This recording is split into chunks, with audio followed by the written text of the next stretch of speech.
ಸರ್ವೇ ಭವಂತು ಸುಖಿನಃ. ಇಂದಿನ ಭಕ್ತಿ ಸಂದೇಶವನ್ನು ನೋಡೋಣ. ಅಚ್ಛೇದ್ಯೋಯಂ ಅದಾಹ್ಯೋಯಂ ಅಕ್ಲೇದ್ಯೋಯಂ ಅಶೋಷಯೇ ವಚ ನಿತ್ಯಃ ಸರ್ವಗತಃ ಸ್ಥಾಣುಃ ಅಚಲೋಯಂ ಸನಾತನಃ. ಈ ಆತ್ಮ ಅನ್ನೋದು ಅಚ್ಛೇದ್ಯ, ಇವನನ್ನ ಛೇದ ಮಾಡ್ಲಿಕ್ಕಾಗೋದಿಲ್ಲ, ಅಂದ್ರೆ ತುಂಡು ತುಂಡಾಗಿ ಯಾರಿಗೂ ಕತ್ತರಿಸಲಿಕ್ಕೆ ಸಾಧ್ಯವಾಗೋದಿಲ್ಲ. ಅದಾಹ್ಯೋಯಂ, ಇವನನ್ನ ದಹಿಸಲಿಕ್ಕೆ ಆಗೋದಿಲ್ಲ. ಅಕ್ಲೇದ್ಯೋಯಂ, ಇವನಿಗೆ ಯಾವುದೇ ರೀತಿಯ ಸಂಕಟವನ್ನು ಕೊಡ್ಲಿಕ್ಕೆ ಆಗೋದಿಲ್ಲ. ಮತ್ತೆ ಅಶೋಷ್ಯ ವಚ, ಇವನನ್ನು ಯಾರೂ ಶೋಷಣೆ ಮಾಡಲಿಕ್ಕೂ ಆಗೋದೇ ಇಲ್ಲ. ಅಂತಹ ನಿತ್ಯ ಆತ್ಮನಾದಂತಹ ಸ್ಥಾಣು, ಮತ್ತೆ ಯಾವಾಗಲೂ ಇವನು ಅನಂತನಾದಂತಹವನು, ಅಚಲನಾದಂಥವನು, ಮತ್ತು ಇವನು ಸರ್ವಗತಃ, ಎಲ್ಲರಲ್ಲೂ ಇರುವಂಥವನು, ಎಲ್ಲ ಕಡೆಯೂ ಇರುವಂತಹವನು. ಇಂತಹವನನ್ನ ಯಾರು ಏನು ತಾನೇ ಮಾಡಲಿಕ್ಕೆ ಸಾಧ್ಯ? ಇದನ್ನು ಅರ್ಥ ಮಾಡ್ಕೋ. ಮತ್ತು ನೀನು ಅನ್ನೋದು ಈ ಆತ್ಮ, ಈ ದೇಹ ಅಲ್ಲ ಅನ್ನೋದನ್ನ ಮೊದಲು ಅರ್ಥ ಮಾಡ್ಕೋ ಅಂತ ಕೃಷ್ಣ ಅರ್ಜುನನಿಗೆ ಹೇಳ್ತಾ ಇದ್ದಾನೆ. ಇಂದು ಶ್ರೀ ವಿಶ್ವಾವಸು ನಾಮ ಸಂವತ್ಸರೆ ದಕ್ಷಿಣಾಯನ ವರ್ಷತೋ ಭಾದ್ರಪದ ಮಾಸಿ ಕೃಷ್ಣ ಪಕ್ಷಿ. ಇಂದು 9ನೇ ತಾರೀಕು ಸೆಪ್ಟೆಂಬರ್, ಮಂಗಳವಾರ, ದ್ವಿತೀಯ ಮತ್ತು ಉತ್ತರ ಭಾದ್ರ ನಕ್ಷತ್ರ. ಇಂದಿನ ಭವಿಷ್ಯವನ್ನು ನೋಡೋಣ. ಮೇಷರಾಶಿಯವರಿಗೆ ಇಂದು ಅಷ್ಟೇನು ಉತ್ತಮವಾದಂತಹ ದಿವಸ ಅಲ್ಲ. ಮನಸ್ಸಿಗೆ ಕ್ಲೇಶ ಇರುತ್ತೆ. ಮುಖ್ಯವಾದಂತಹ ನಿರ್ಧಾರಗಳನ್ನು ಮಾಡಬೇಡಿ. ಮೀಟಿಂಗ್ ಇತ್ಯಾದಿಗಳನ್ನು 2 ದಿನಗಳ ನಂತರ ಇಟ್ಕೊಳ್ಳೋದು ಒಳ್ಳೆಯದು. ಇವತ್ತು ಯಾವುದೇ ಇಮೇಲ್ ಕಮ್ಯುನಿಕೇಶನ್ ಅಥವಾ ನಿರ್ಧಾರಗಳಿಗೆ ಇವತ್ತು ಸರಿಯಾಗಿ ಇರೋದಿಲ್ಲ. ವೃಷಭ ರಾಶಿಯವರಿಗೆ ಅತ್ಯುತ್ತಮವಾದಂತಹ ದಿವಸ. ಮೀಟಿಂಗ್ಗಳಲ್ಲಿ ಮತ್ತು ನಿಮ್ಮ ಗುಂಪುಗಳಲ್ಲಿ ಇವತ್ತು ಬಹಳ ಯಶಸ್ಸನ್ನು ಕಾಣ್ತೀರಿ. ಅಲ್ಲಿಂದ ಧನಾಗಮ, ಇಷ್ಟಾರ್ಥ ಸಿದ್ಧಿ ಕೂಡ ಪ್ರಾಪ್ತಿ. ಮಿಥುನ ರಾಶಿಯವರಿಗೆ ಇಂದು ಕಾರ್ಯಕ್ಷೇತ್ರದಲ್ಲಿ ಅತಿ ಹೆಚ್ಚಿನ ಯಶಸ್ಸನ್ನು ಕಾಣಬಹುದು. 1 ತಿಂಗಳಿಂದ ನೀವು ಮಾಡಿದಂತಹ ಕೆಲಸಕ್ಕೆ ಇಂದು ಪರಿಶ್ರಮ ಪ್ರಾಪ್ತಿಯಾಗತ್ತೆ ಮತ್ತು ಹೊಗಳಿಕೆ ಇತ್ಯಾದಿಗಳು ಪ್ರಾಪ್ತಿಯಾಗತ್ತೆ.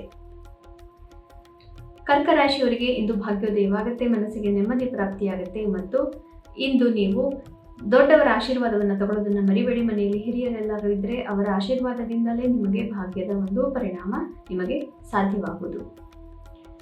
ಸಿಂಹ ರಾಶಿಯವರಿಗೆ ಇಂದು ಕಷ್ಟಕರವಾದಂತಹ ದಿವಸ. ಮನಸ್ಸಿಗೆ ನೆಮ್ಮದಿ ಇರೋದಿಲ್ಲ. ಮುಖ್ಯವಾದಂತಹ ನಿರ್ಧಾರಗಳು ಇಂದು ಬೇಡ. ಯಾರ್ಯಾರು ದೊಡ್ಡ ಹುದ್ದೆಗಳಲ್ಲಿ ಇದ್ದೀರಿ, ನಿಮಗೆ ಇಂದು ಇಮೇಲ್ ಕಳಿಸೋದಾಗ್ಲಿ, ಮೀಟಿಂಗ್ ಮಾಡೋದಾಗ್ಲಿ ಇವತ್ತು ನಿಮಗೆ ಶುಭಕರವಾಗಿ ಇರೋದಿಲ್ಲ.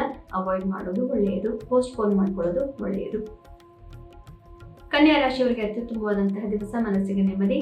ಪ್ರೀತಿ ಪಾತ್ರರಿಂದ ಇವತ್ತು ನಿಮಗೆ ಅಕ್ಕರೆ, ಸಹಕಾರ ಎಲ್ಲವೂ ಪ್ರಾಪ್ತಿಯಾಗೋದ್ರಿಂದ ಉತ್ತಮವಾದ ದಿನವನ್ನು ಕಳೆಯುತ್ತೀರಿ.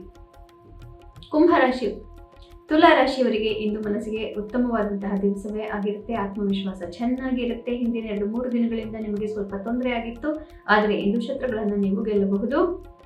ಆತ್ಮವಿಶ್ವಾಸ ಚೆನ್ನಾಗಿದೆ. ಸಾಮಾಜಿಕ ವ್ಯವಹಾರ ವಹಿವಾಟುಗಳಲ್ಲೂ ಕೂಡ ಜಯವನ್ನು ನೀವು ಕಾಣಬಹುದು. ವೃಶ್ಚಿಕ ರಾಶಿಯವರಿಗೆ ನಿಮ್ಮ ಬುದ್ಧಿಶಕ್ತಿ ಇವತ್ತು ತುಂಬಾ ಚೆನ್ನಾಗಿರುತ್ತೆ. ಅದರ ಸಹಕಾರದಿಂದ ಎಲ್ಲವನ್ನೂ ಗೆಲ್ಲಬಹುದು. ಆದರೆ ಬುದ್ಧಿ ಉಪಯೋಗಿಸಿ ಮಾಡುವ ಕೆಲಸಗಳನ್ನು ಮಾತ್ರ ಮಾಡಿ, ಮಾತಾಡಲಿಕ್ಕೆ ಹೋಗಬೇಡಿ. ಮತ್ತು ಯಾರ್ಯಾರು ಟ್ರೇಡಿಂಗ್ ಇತ್ಯಾದಿ ಮಾಡ್ತೀರಿ, ಪ್ರಾಫಿಟ್ ಬುಕ್ಕಿಂಗ್ಗೆ ಇವತ್ತು ಬಹಳ ಒಳ್ಳೆಯ ದಿನ ಅಲ್ಲ. ಲಾಸ್ ಆಗುವ ಸಾಧ್ಯತೆ ಇರುತ್ತೆ. ಧನು ರಾಶಿಯವರಿಗೆ ಆಸ್ತಿ ಪಾಸ್ತಿ, ರಿಯಲ್ ಎಸ್ಟೇಟ್ ಇತ್ಯಾದಿ ವಿಚಾರಗಳಲ್ಲಿ ಇರೋರಿಗೆ ಸ್ವಲ್ಪ ತಲೆನೋವು ಇವತ್ತು ಹೆಚ್ಚಾಗಿಯೇ ಇರುತ್ತೆ. ಕೋರ್ಟ್ ವ್ಯವಹಾರ, ಡಾಕ್ಯುಮೆಂಟ್ಸ್ ಇತ್ಯಾದಿಗಳನ್ನು ಬಹಳ ಹುಷಾರಾಗಿ ಇವತ್ತು ನೋಡಿಕೊಳ್ಳಬೇಕಾಗುತ್ತೆ. ಮಕರ ರಾಶಿಯವರಿಗೆ ಇಂದು ಅತ್ಯುತ್ತಮವಾದಂತಹ ದಿವಸ. ಸಾಮಾಜಿಕ ಮಾಧ್ಯಮ, ಮೀಡಿಯಾಗಳಲ್ಲಿ ಯಾರ್ಯಾರಿದ್ದೀರಿ ನಿಮಗೆಲ್ಲರಿಗೂ ಜಯ ಪ್ರಾಪ್ತಿ ಮತ್ತು ಮುಖ್ಯವಾದಂತಹ ಕೆಲಸದಲ್ಲಿ ಇವತ್ತು ಒಂದು ಟರ್ನಿಂಗ್ ಪಾಯಿಂಟ್ ಅಥವಾ ಒಂದು ಮುಖ್ಯವಾದಂತಹ ಅಚೀವ್ಮೆಂಟ್ ಸಾಧ್ಯ. ಕುಂಭರಾಶಿಯವರಿಗೆ ಸಂಸಾರದ ವಿಚಾರಗಳಲ್ಲಿ ಹೆಚ್ಚಿನ ಗಮನವನ್ನು ಕೊಡಬೇಕಾಗುತ್ತೆ. ಮನೆಯವರ ಮತ್ತು ನಿಮ್ಮ ಕುಟುಂಬದ ವೆಲ್ ಬೀಯಿಂಗ್ ಅಥವಾ ಒಳ್ಳೆಯ ನಡವಳಿಕೆ ಮತ್ತು ಒಳ್ಳೆಯ ಆರೋಗ್ಯ ಸ್ಥಿತಿ ಇದೆಲ್ಲವೂ ಕೂಡ ಇವತ್ತು ನಿಮಗೆ ಮುಖ್ಯವಾಗುತ್ತೆ. ಇದರ ಬಗ್ಗೆ ಹೆಚ್ಚಿನ ನೀವು ಗಮನ ಕೊಟ್ಟಷ್ಟು ಕೂಡ ಮನೆಯಲ್ಲಿ ಸಂತೋಷ ಹೆಚ್ಚಾಗತ್ತೆ. ಮೀನ ರಾಶಿಯವರಿಗೆ ಇಂದು ಉತ್ತಮವಾದಂತಹ ದಿವಸ. ಹಿಂದಿನ 2-3 ದಿನಗಳಲ್ಲಿ ಇದ್ದಂತಹ ಮನಸ್ಸಿನ ಕ್ಲೇಶಗಳೆಲ್ಲ ಇವತ್ತು ಮಾಯವಾಗುತ್ತೆ. ಮನಸ್ಸಿಗೆ ನೆಮ್ಮದಿ ಪ್ರಾಪ್ತಿಯಾಗುತ್ತೆ. ಇದೇ ನೆಮ್ಮದಿ ಶಾಂತಿಯನ್ನು ಕೂಡ ನೀವು ಬೇರೆಯವರಿಗೂ ಹಂಚಬಹುದು. ಇದರಿಂದ ನಿಮ್ಮ ಮನಸ್ಸಿಗೆ ಹೆಚ್ಚಿನ ನೆಮ್ಮದಿ ಖಂಡಿತವಾಗ್ಲೂ ಪ್ರಾಪ್ತಿಯಾಗುತ್ತೆ. ಪುನಃ ನಿಮ್ಮ ಭವಿಷ್ಯದೊಂದಿಗೆ ನಾಳೆ ಭೇಟಿಯಾಗೋಣ. ಅಲ್ಲಿವರೆಗೂ ಗೀತಾ ಶ್ಲೋಕಗಳನ್ನು ಮನನ ಮಾಡಿಕೊಳ್ಳಿ. ಎಲ್ಲರಿಗೂ ಶುಭಮಸ್ತು. ಶ್ರೀಕೃಷ್ಣ ವಿಜಯತೆ.